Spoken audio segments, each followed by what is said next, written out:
نحمدہ ونصلی ونسلم علی رسولہ الکریم اما بعد فاعوذ باللہ من الشیطان الرجیم بسم اللہ الرحمن الرحیم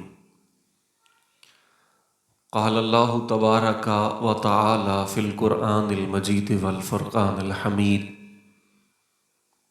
وَلَنَبْلُوَنَّكُمْ بِشَيْءٍ مِّنَ الْخَوْفِ وَالْجُوعِ وَنَقْصٍ مِّنَ الْأَمْوَالِ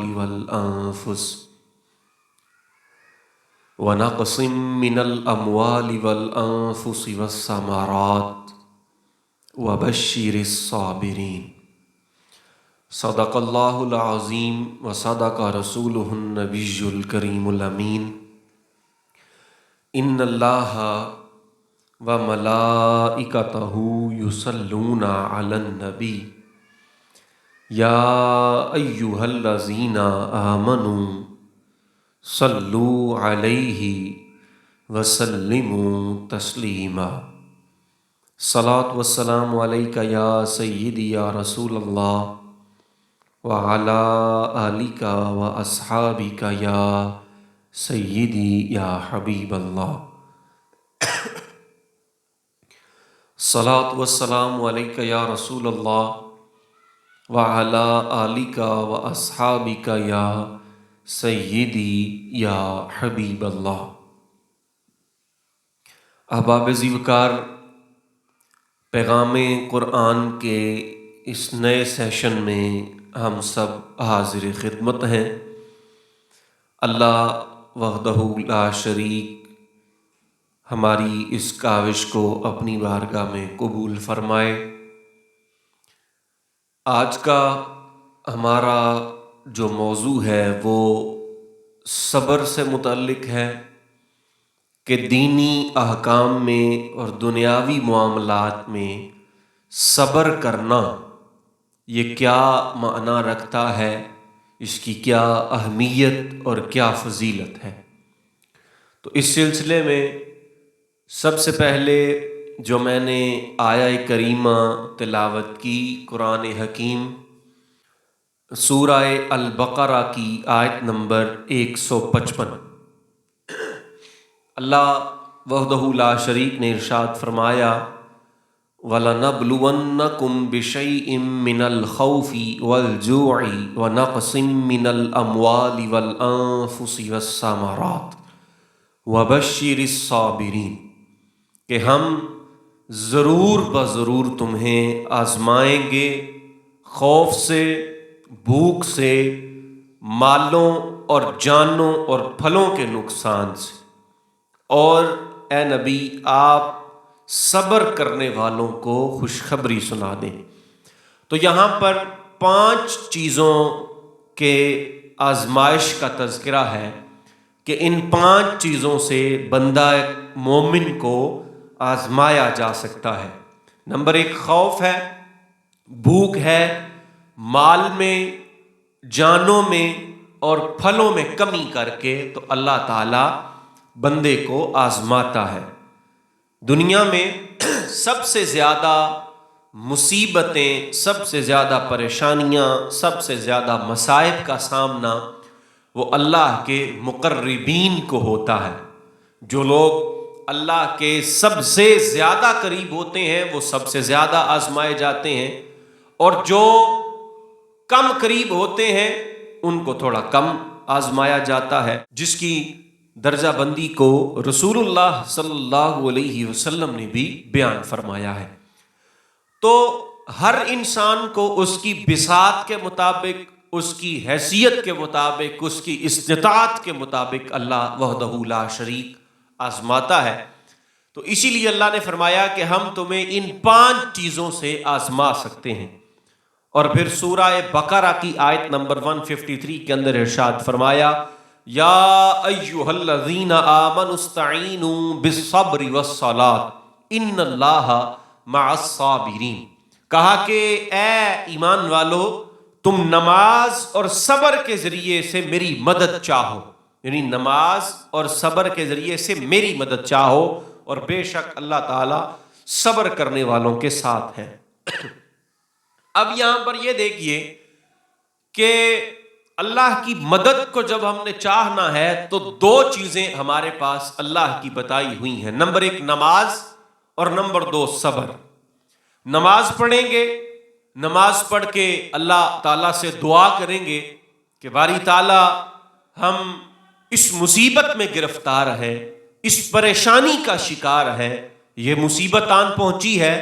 اور یہاں پھر دوسرا طریقہ یہ ہوگا، نماز کے ساتھ ساتھ صبر بھی کرنا پڑے گا، یعنی صبر کرتے ہوئے یہ کہیں گے۔ اور یہ ایمان والوں کو اللہ تعالیٰ نے جو صبر کرنے کا حکم عطا فرمایا ہے، تو صبر کرنے کے بارے میں اللہ تعالیٰ نے قرآن حکیم کے اندر یہ بھی فرمایا کہ یہ جو صبر کرنا ہے، ایسا کرنے والوں کا اجر اللہ نے بہت زیادہ رکھا ہوا ہے۔ مثال کے طور پر سورہ عنکبوت کی آیت نمبر 58 اور 59 دیکھیے، نعم اجر العاملین الذین صبروا وعلی ربہم یتوکلون۔ اللہ فرماتا ہے کہ یہ جو اعمال صالحہ کرتے ہیں، ان کا بڑا اللہ تعالیٰ نے اجر لکھا ہوا ہے، ان کا بڑا اجر ہے اللہ کے پاس۔ اور وہ کون ہے؟ الذین صبروا وعلی ربہم یتوکلون، یہ وہ لوگ ہیں جو نمبر ایک صبر کرتے ہیں، اور نمبر دو اللہ رب العزت کے اوپر توکل کرتے ہیں۔ تو گویا صبر اور توکل کے درمیان میں ایک تعلق بھی ہوا، اور صبر اور توکل یہ بڑے اجر والے کام ہیں۔ اس کے علاوہ آپ یہ دیکھیے اللہ وحدہ لا شریک نے صبر کرنے والوں کا اجر کس طرح سے بیان فرمایا ہے کہ صبر اگر کرو گے تو یہ نہیں ہے کہ اس میں صرف تمہیں کو صبر کرنا ہے اور تمہیں اس کا اجر کوئی نہیں ملے گا، بلکہ اللہ وحدہ لا شریک نے سورہ الزمر کی آیت نمبر 10 کے اندر ارشاد فرمایا، انما یوفی الصابرون اجرہم بغیر حساب، کہ صبر کرنے والوں کو اللہ تعالیٰ ان کا اجر بے حساب عطا فرمائے گا۔ تو صبر یہ انتہائی اہم چیز ہے، اور صبر کرنا یہ بندہ مومن کا شیوا اور پیشہ ہونا چاہیے۔ اور اسی لیے سورہ الشورى کی آیت نمبر 43 کے اندر فرمایا، وَلَمَنْ صَبَرَ وَغَفَرَ إِنَّ ذَلِكَ لَمِنْ عَزْمِ الْأُمُورِ، کہ جو صبر کرتا ہے اور معاف بھی کرتا ہے تو بے شک یہ بلند پایا کاموں میں سے ہے۔ تو صبر کرنے کے ساتھ اللہ تعالیٰ نے مختلف چیزوں کو ذکر کیا ہے۔ نمبر ایک، صبر کرے اور معاف کرے، صبر کرے اور توکل کرے، یعنی صبر کرے اور اس کے ساتھ معاف کرنے کا مطلب تو یہ ہے کہ کسی کے ساتھ لڑائی جھگڑا ہو جائے، کوئی کسی پر ظلم کرے، زیادتی کرے، تو وہاں پر فرمایا کہ صبر کرو اور ساتھ میں معاف بھی کر دو، تو یہ بڑے ہمت والے کاموں میں سے ہے۔ اور دوسری جگہ پر جہاں پر صبر کرنے کی تعلیم فرمائی ہے، وہاں پر فرمایا کہ صبر کرو اور ساتھ میں اپنے رب کے اوپر توکل کرو۔ اس کا مطلب ہے کہ کوئی مصیبت آن پڑے، کوئی پریشانی آ جائے، کوئی پریشانی، کوئی ٹینشن بن جائے، تو اس صورت میں اللہ نے فرمایا کہ صبر بھی کرو اور ساتھ میں توکل بھی کرو۔ اور اس کے علاوہ جو تیسرا مقام ہے وہاں پر فرمایا صبر اور صلات کے ساتھ تم اللہ کی مدد کو چاہو۔ یعنی اب یہ صورت ہے کہ کوئی جنگ پڑ گئی، کسی نے دشمن نے حملہ کر دیا، تو اب ایک تو نماز پڑھنی ہے، دوسرا صبر کرتے ہوئے اللہ کی مدد کو چاہنا ہے کہ جب انسان بے بس ہے، مجبور ہے، لاچار ہے، تو اب وہ اللہ کی مدد کا ہی طلبگار ہوگا، اللہ کی مدد ہی چاہے گا۔ تو اس لیے مختلف جگہوں کے اوپر صبر کرنے کا جو معنی ہے وہ مختلف، اور بعض جگہ پر اللہ تعالیٰ نے فرمایا کہ جب تم نے صبر کرنا ہے تو اللہ کی رضا کے لیے کرنا ہے۔ سورہ الرعد کی آیت نمبر 22 کے اندر فرمایا، وَالَّذِينَ صَبَرُوا ابْتِغَاءَ وَجْهِ رَبِّهِمْ، کہ وہ لوگ جو اپنے رب کی رضا کے لیے صبر کرتے ہیں، وَأَقَامُوا الصَّلَاةَ وَأَنفَقُوا مِمَّا رَزَقْنَاهُمْ سِرًّا وَعَلَانِيَةً۔ تو یہاں پر جو صبر کرنے کا حکم دیا گیا ہے وہ اللہ کی رضا کے لیے صبر کرنے کا حکم دیا گیا ہے۔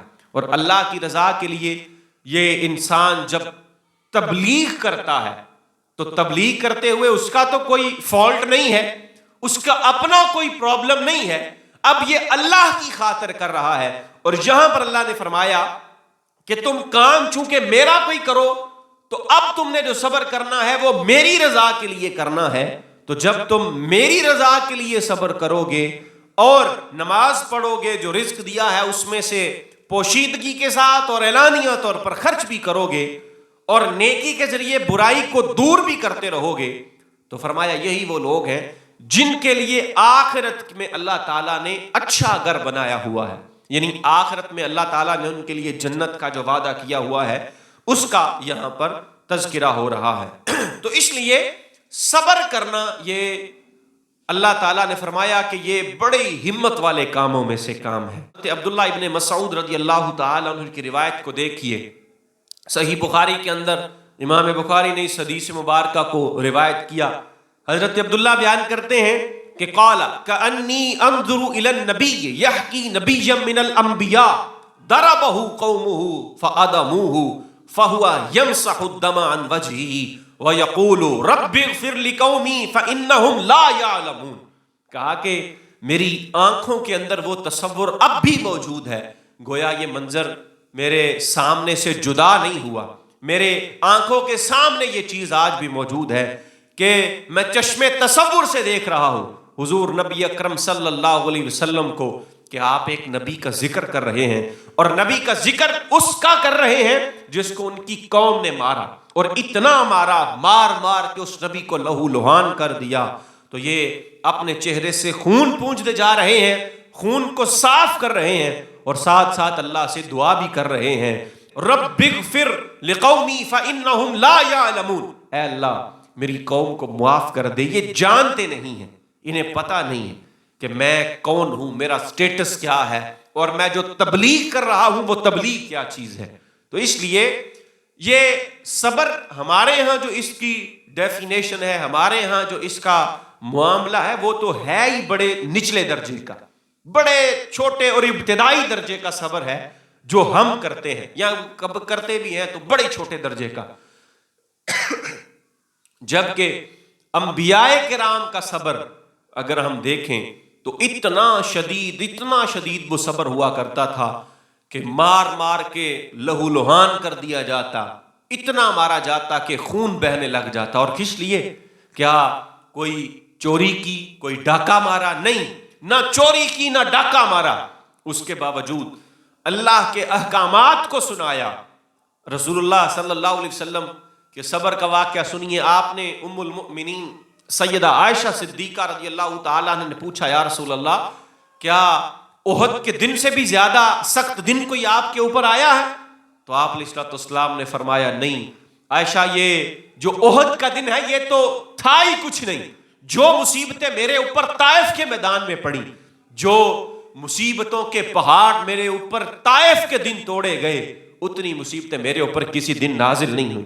حضور فرماتے ہیں میں تبلیغ کرتا، وہ لوگ مجھے پتھر مارتے، میرے پیچھے اوباشوں کو لگا دیا، اتنا مارتے، میرے پاؤں کے اوپر پتھر مارتے، میں بیٹھ جاتا، اور جب میں بیٹھتا تو دو آتے اوباش لڑکے مجھے اٹھاتے اور پھر میرے پاؤں کے اوپر پتھر مارے جاتے. مصطفیٰ کریم صلی اللہ علیہ وسلم کے ساتھ ایک غلام، اور آپ بے ہوش ہو گئے، اٹھا کر آپ کو لے جایا گیا، ہوش آئی، اور ہوش آنے کے بعد بھی آپ نے کے پاس فرشتہ آتا ہے، یا رسول اللہ آپ اگر حکم کریں تو ان کو ان پہاڑوں کے درمیان میں کچل کے رکھ دوں. آپ نے فرمایا نہیں، میں رحمت للعالمین بن کر آیا ہوں. تو آپ رحمت للعالمین ہیں، اور آپ کی رحمت اتنی وسیع ہے کہ اس وقت بھی لوگوں کے لیے ہدایت کی دعا فرمائی. اور آپ صلی اللہ علیہ وسلم کا صبر کیا صبر ہے کہ ہم فقر و فاقے کی حالت میں بھی اتنا صبر اللہ کے نبی صلی اللہ علیہ وسلم نے فرمایا. آپ یہ دیکھیے کہ بنو ہاشم کا مقاطع جب کیا جاتا ہے، شیب ابی طالب کے اندر 3 سال تک رسول اللہ صلی اللہ علیہ وسلم اور پورا بنو ہاشم یہ محصور کر دیا جاتا ہے.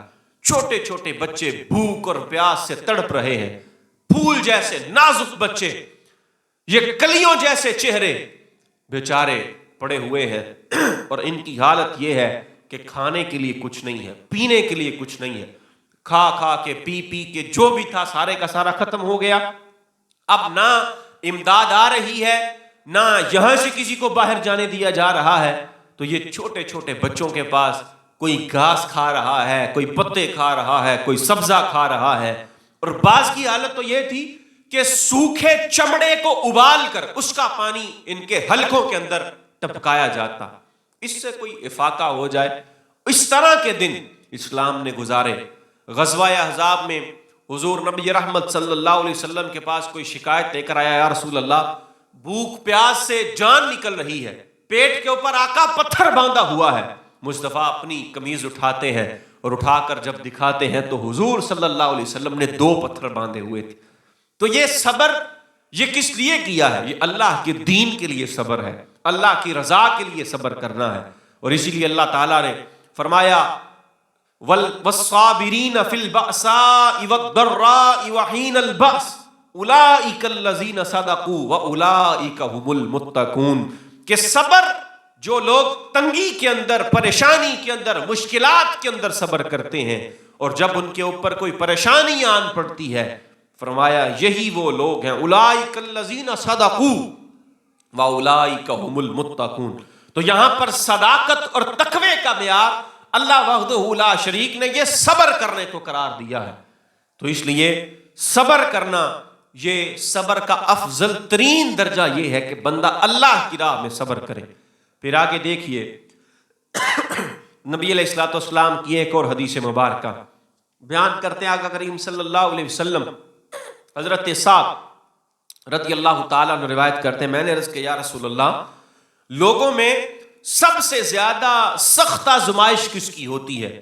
تو آپ صلی اللہ علیہ وسلم نے فرمایا کہ الانبیاء، سب سے سخت آزمائش انبیاء کی ہوتی ہے، ثم الامثل فالامثل، پھر ان کے مثل جو نیک لوگ ہوتے ہیں درجہ بدرجہ ان کی آزمائشیں ہوتی ہیں، پھر مقربین کی آزمائشیں ہوتی ہیں، اور پھر فرمایا کہ آدمی کی جو آزمائش ہوتی ہے وہ اس کے دینی مقام کی وجہ سے ہوتی ہے۔ جو بندہ دین کے اندر جتنا زیادہ مضبوط اور سخت ہوتا ہے اس کی آزمائش بھی اللہ تعالیٰ اتنی سخت فرماتا ہے۔ اگر کوئی بندہ وہ مصائب کو برداشت کرتا ہے تو اللہ کی طرف سے مصائب اس کے اوپر آتے ہیں، تو یہ تب تک آتے ہیں جب تک اس کے صبر کا پیمانہ لبریز نہیں ہو جاتا، جب تک وہ مکمل طور پر سرنڈر نہیں کر دیتا۔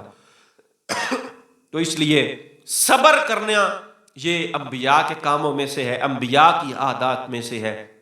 ہمارے ہاں کوئی کسی کا بچہ فوت ہو جائے، اللہ تعالیٰ نے اولاد دی ہو بڑی عرصے کے بعد، یا اگر اولاد دی ویسے عام روٹین کے اندر اولاد ہوئی اور وہ بچہ فوت ہو گیا، تو خواتین اور بچے بھی اور مرد بھی سارے اس طرح سے روتے ہیں، اتنا روتے ہیں، اور پھر انہیں آپے سے باہر ہو جاتے ہیں، پتہ نہیں چلتا کیا کہنا کیا نہیں کہنا، اتنا واویلا، اتنی چیخ و پکار، اتنا رونا دھونا۔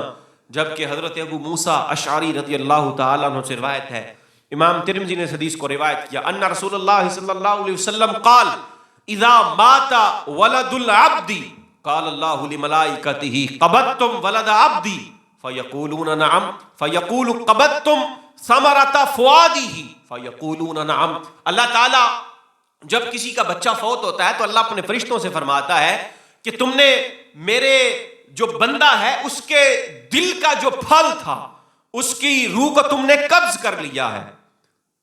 تو وہ کہتے ہیں جی رب العالمین ایسے ہی ہے۔ اللہ فرماتا ہے کہ اس پر جو میرا بندہ ہے اس نے کیا کہا؟ تو وہ عرض کرتے ہیں یا رب العالمین اس نے تیری تعریف کی ہے، اور اس نے کہا کہ انا للہ و انا الیہ راجعون۔ تو وہ اللہ کی تعریف کرتا ہے اور استرجاع بولتا ہے، یعنی اللہ کی تعریف کہ یا اللہ یہ تیری طرف سے آیا تھا، تیری طرف ہی چلا گیا، اور اس پر بھی تیرا میں شکر ادا کرتا ہوں۔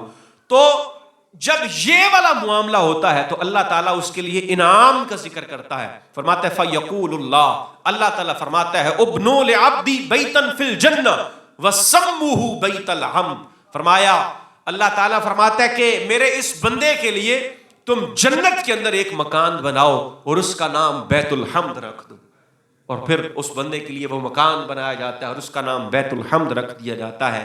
تو اس لیے صبر کرنا انتہائی ضروری، اور بڑے اس کے فوائد اللہ وحدہ لا شریک نے قرآن کے اندر اور مصطفیٰ کریم صلی اللہ علیہ وسلم کی احادیث کے اندر ہمیں ملتے ہیں۔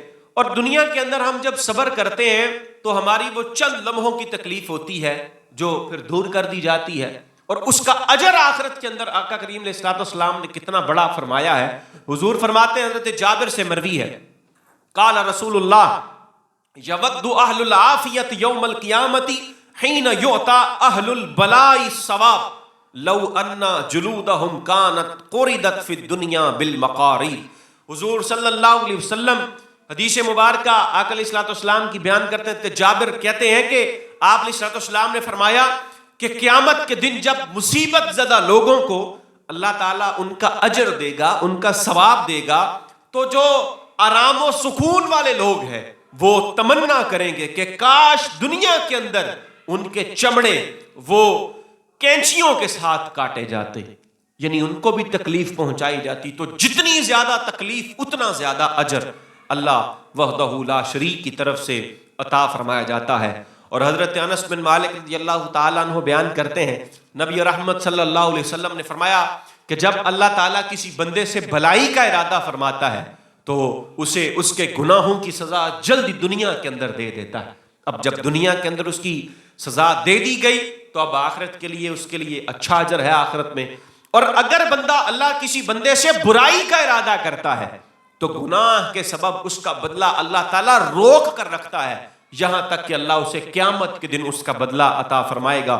اور اسی سند سے حضور سے مذکور ہے کہ آپ نے فرمایا بڑا ثواب بڑی مصیبت کے ساتھ ہے، اور جب اللہ تعالیٰ کسی قوم سے محبت کرتا ہے تو انہیں آزماتا ہے، آزمائش اترتی ہے. یہ آزمائش اس کے اندر وہی بندہ کامیاب ہوتا ہے جو صبر کرے اور اللہ اور اس کے رسول صلی اللہ علیہ وسلم کے احکامات کے اوپر عمل کرے. حضرت ابو ہریرہ سے مروی ہے، رسول اللہ صلی اللہ علیہ وسلم نے فرمایا کہ ما یزال البلاء بالمؤمن والمؤمنۃ فی نفسہ وولدہ ومالہ حتی یلقى اللہ وما علیہ خطیئۃ. فرمایا کہ مومن مرد اور عورت کو جان، مال اور اولاد میں مسلسل آزمایا جاتا ہے، یہاں تک کہ وہ اللہ سے اس طرح ملاقات کرتا ہے کہ اس پر کوئی گناہ نہیں ہوتا. یعنی بندے کو اس کی اولاد کے بارے میں، اس کی مال کے بارے میں اور اس کے جان کے بارے میں آزمایا جاتا ہے، اس پر مصیبتیں نازل ہوتی ہیں، پریشانیاں آتی ہیں، اور ان کے اوپر جب وہ صبر کرتا ہے اللہ اس کے سارے گناہوں کو دھو دیتا ہے، اور اس حال میں وہ اللہ کی بارگاہ میں پیش ہوتا ہے کہ اب مزید اس کے کھاتے میں کوئی گناہ موجود نہیں ہوتا. تو یہ صبر کے حوالے سے چند گزارشات تھیں.